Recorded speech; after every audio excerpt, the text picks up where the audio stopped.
పాకిస్తాన్ లో పుట్టాడు. ఇటలీలోని బ్రెషియా నగరంలో నివసిస్తున్నాడు. ఇమాం గా పనిచేస్తున్నాడు.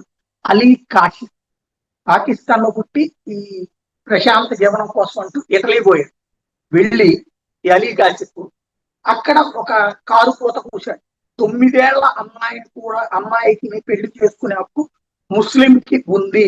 ముస్లిం షరియా చట్టాల ప్రకారం 9 ఏళ్ల అమ్మాయినైనా కాదు 6 ఏళ్ల అమ్మాయినైనా పెళ్లి చేసుకునే హక్కు ఉంది అంటూ ఇటాలియన్ టీవీలో మాట్లాడాడు. దీనికి ఎట్లే ప్రధానమంత్రి జార్జియా మెలోని ఘాటైన సమాధానం. ఆడు వాడిన దానికి సమాధానం అంటే నోటితో చెప్పడం కాదు. వెంటనే ఇటలీ పోలీసులు వెళ్ళారు. వాడు ఎక్కడైతే ఉన్నాడో కాశియోని వాడి ఇంటి దగ్గరికి వెళ్ళి ఆయన అరెస్ట్ చేశారు. ఆ పైన దేశం నుండి బహిష్కరించి ఎయిర్పోర్ట్ తీసుకెళ్లి పాకిస్తాన్ ఫ్లైట్ ఎక్కించి పంపించేశారు. మళ్ళీ వెనక్కి రాకుండా వాడి వీసా మీద బ్లాక్ స్టాంప్ వేసేశారు. అది జరిగినటువంటి అంటే ఓవర్ యాక్షన్ అనే దానికి చివరికి నువ్వు మతరాజ్యం నీ మత రాజ్యాన్ని ప్రపంచం అంతా రుద్దుతాను అంటే ఇలాంటి పరిస్థితులు అవుతుంది అనమాట.